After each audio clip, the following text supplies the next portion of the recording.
The butterfly effect. The idea that a tiny change can have big repercussions. And this McLaren 750S is a car full of small changes. So what effect have they had?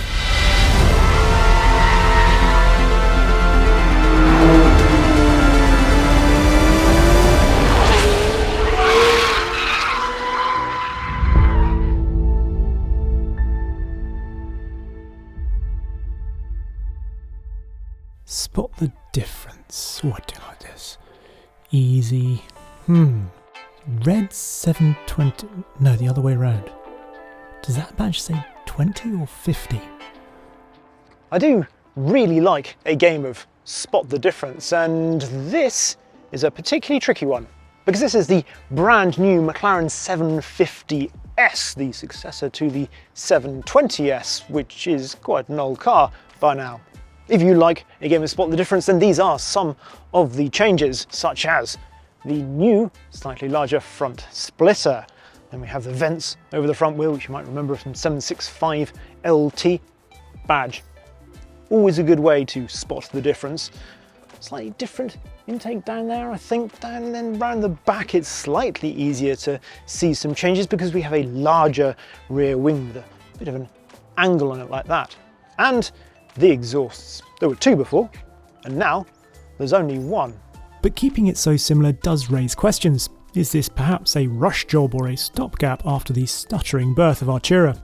And even if that's not the case, which McLaren obviously says it isn't, shouldn't McLaren have been just bolder for a new car? But just because this car doesn't look that different, doesn't mean we should dismiss it. For a start, if the 720S had never existed and this was released, then I think we'd be cooing over those socket headlights, pondering the double-skin doors and admiring the sleek organic shapes in the surfaces. What's more, if Aston Martin and Porsche can get away with aesthetic evolution rather than revolution, then why not McLaren?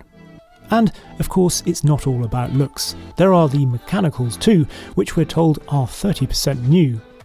But 750? Just a mere 30 horsepower on top of a 720? That's not much. But this has one other little trick up its sleeve, which I'd argue has a much bigger effect. A 15% shorter final drive.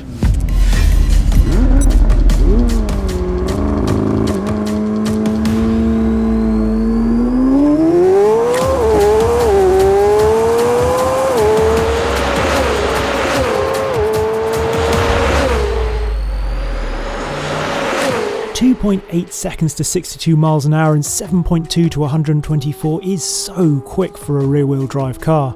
It's a tenth and 6/10 respectively quicker than the already ballistic 720S. The downside is a slightly lower VMAX of 206 miles an hour, but I'll take acceleration over top speed any day I'm not on the autobahn. Now let's slow things down just for a moment so that I can suggest another small investment that comes with big benefits. That's right, a subscription to the Hagerty Drivers Club. It comes with an award-winning magazine, unlimited access to the valuation tool and 24/7 roadside assistance. Plus, you'd be helping to support these films. Right, full speed ahead. 740 brake horsepower. 590 pounds-foot of torque, and that shorter final drive, meaning it's 10% quicker in gear. It just makes the whole car feel more angry, more alive. So a few things to mention about the specifics of this car. We have Trofeo R tyres on it, which are now an option for 750S from the factory. This car, as you can see, also has the sort of Senna bucket seats, so the ultimate seats that they offer. Each of these seat shells weighs a remarkable 3.3 kilos. In fact, there's lightweighting all over the car. The ultralight forged alloy wheels save 13.8 kilos. The new springs and dampers are 2 kilos lighter. The new exhaust is 2.2 kilos lighter. The 20% bigger rear wing is 1.6 kilos lighter. The windscreen is also 1.6 kilos lighter. Even the instrument binnacle is 1.8 kilos lighter. On its ultimate diet, the dry weight can be pared back to just 1,277 kilos or 2,815 pounds. That's 193 kilos featherier than a 296 GTB, if you're wondering. And then finally, we also have the upgraded brake package on this, which we'll come back to in a bit, but it's essentially derived from the brakes that they put on the Senna. So they've got the Senna discs and then the monoblock calipers that has as well. Apart from the Artura, braking performance has been a real highlight on McLarens. And this is no exception. They've changed the brake booster. I mean, that was 200 metre board, and I braked miles too early. It's such a wonderfully balanced car, this. Love this crested corner up here. Feel how it likes just to rotate over the curbs through this long right hand on the edge. Just really play with the throttle. All the way through the exit, all the way out to the curb. And then fire it down here. So I've been hitting up to about 280 kilometers an hour, so 170 plus miles an hour down here. New brake booster and bang! Oh! Try and trail the brakes into the corner down here. And it's not just the overall power of the brakes, it's the feel through the pedal as well. The vacuum pump from the 765LT has also been added for more consistency and to help at higher altitudes in countries like Ecuador. Hello to anyone from Ecuador watching this. Talking of air pressure, McLaren isn't claiming much more downforce than the 720S. Rather, the new splitter and rear wing are more about providing better balance. And then through here is I think where you really feel the extra sort of aero stability and balance in this car over 720S. I remember driving both 720 and Senna around here and how much more stable Senna was through that quick sort of kink. And whilst this doesn't have the absolutely locked down feeling of that, it is definitely more, well, stable than 720S, which could get pretty kind of, well, wild. I'd say this isn't as leery as 765, you notice that on track. It's just a little bit more friendly.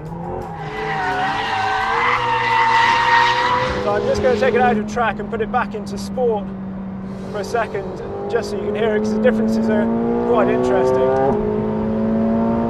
It is much more of a thump on the upshifts. So it's more dramatic, but definitely for track. You want the track mode because it makes everything that much smoother and just means you don't upset the car as much. Talking of gear shifts, these new paddles, or certainly new to me, seem like they're out of the more aggressive end of the cutlery drawer.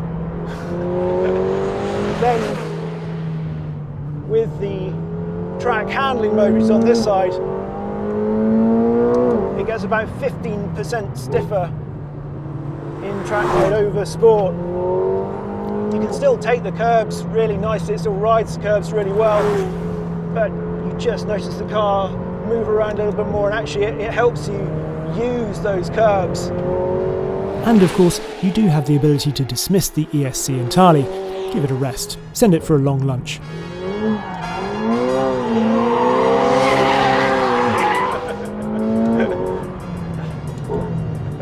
Oh yes, it likes to slide. Given that this is not a track special as such, it feels so confidence-inspiring, yet also kind of really playful and adjustable. This is no way a prescriptive car in terms of how it has to be driven. So the 750S is better than ever on track. It's taken a big step towards the 765LT in fact, while retaining a greater feeling of approachability. But has this compromised it on the road? Time to switch blues from Ludus to Tanzanite and switch roofs from Coupe to Spider. The first thing to notice on the road is the fact that, well, this is still a comfortable car. The 720S was remarkable in its ability to soak up bumps and be a sort of GT car really. I think I described this as a sort of mid-engine rival to a 911 Turbo because it had that usable supercar feel, and this still has that. It is a little bit firmer than 720, I think, but certainly not to the extent you think, oh, I won't take that today. If anything, it just gives you a little bit more connection. And talking of connection, the steering. Obviously, one of the big things is that this is one of the last cars to retain hydraulic power assistance, and it's so lovely. The 720S's steering always sort of annoyed me because it was lovely around the straight ahead, but when you got about this much lock on, sort of around about 90 degrees, it just seemed to go away from you. It would unweight in a, well, not very nice way. All the feel would sort of disappear. That no longer happens with the 750. Adopting the 6mm wider front track, faster rack and positive bump steer gradient from the 765LT seems to have sorted it. In addition, the 750S also gets an all-new power steering pump. Now, a new pump might sound like a relatively little change, but it meant they had to recalibrate the entire system. And, well, it's better than ever. That sort of slight weird unweighting was fixed with the 765LT, but this, the weight to it is just wonderful. Now, often we can think about, I suppose, steering feel, lovely steering, accurate steering as something that is a tool to a better lap time. But really, I think it's something that can be enjoyed in and of itself. It is intrinsically enjoyable good steering, and this is fabulous steering. And what it means is that on a road like this, not going particularly quickly or even just in traffic or around town, you can delight in good steering. The way that it just subtly picks up all the messages from the road. It means that for all this car is stunningly quick, you don't have to be going like a bat out of hell. You don't have to be indulging in that shorter gearing to still enjoy this car. Something else that I think can be enjoyed at any speed is the seating position in this car. Again, it might sound like a slightly uninteresting thing, the seating position, but actually in this you feel like one of those line technical drawings where your legs are bent at just the right angle and your arms sit here and that's pointing exactly at the centre of your chest, and then you get the perfect view out as well. Being tall, I don't always feel comfortable in every car, but this is just fantastic. Then we've got the new binnacle, which was on the Artura as well, which moves the adjustment rockers to up here from down here. I sort of missed the old folding screen because it was a piece of theatre, and I liked the really even better view out that it gave when it was folded away. The new rocker switches do make more sense for toggling between modes though, and I like the little addition of this button, which lets you save a specific suite of settings. That's a Speedy Kiwi, by the way, a stylised interpretation of New Zealand's famous flightless bird that was designed by Bruce McLaren's friend Michael Turner and was used as McLaren's logo between 1967 and 1980. Other things to mention? Well, Apple CarPlay is now present and correct. Hardly a big deal, I know, in a car costing £243,500 or $324,000, but its previous absence was a noticeable dent in usability. Oh, and there's another new exciting button for the nose lift. Mundane, I know, but it'll probably get more use than the ESC button. That is now just 4 seconds, and there's a button down here, so you don't have to scroll through all the menus. Previously it was 10 seconds and just a faff. And again, it's not a big thing, but if you're doing that every single day, you really appreciate that. I know, automotive rhinoplasty. What next? Well, something a bit more emotive. McLaren has made a big thing about improving the sound on this, as you heard on track. 8th order sounds for more of a crescendo, and it is definitely better than, well, the original 720S was, even with a sports exhaust, because that was so quiet. It's still not a screaming, naturally aspirated engine, and when you start it up, it's still a bit of a disappointment for a supercar, but it's definitely better, and this Spider makes the most of it. Yes, it's a little old school just having the turbocharged V8 with no hybrid, But with the legislative need for batteries being pushed back to 2035, this actually seems less of a problem than it would have done a couple of years ago. Unless, that is, you're a customer after the latest tech with the freshest face. There's no denying that to many, new is more exciting, interesting and alluring than iterative, and this is definitely the latter. But McLaren is clearly hoping that there will also be those who appreciate refinement, polishing, honing, editing. Have all the small changes had a big effect? No, the butterflies have not caused a storm. But have they made this 750 better than a 720? Yes, unquestionably. In fact, seen from another, even more appealing and perhaps appropriate angle, McLaren has made the magnificent 765LT a touch more usable. And that all means the 750S is fantastic, and really shouldn't be overlooked, regardless if you can spot the difference.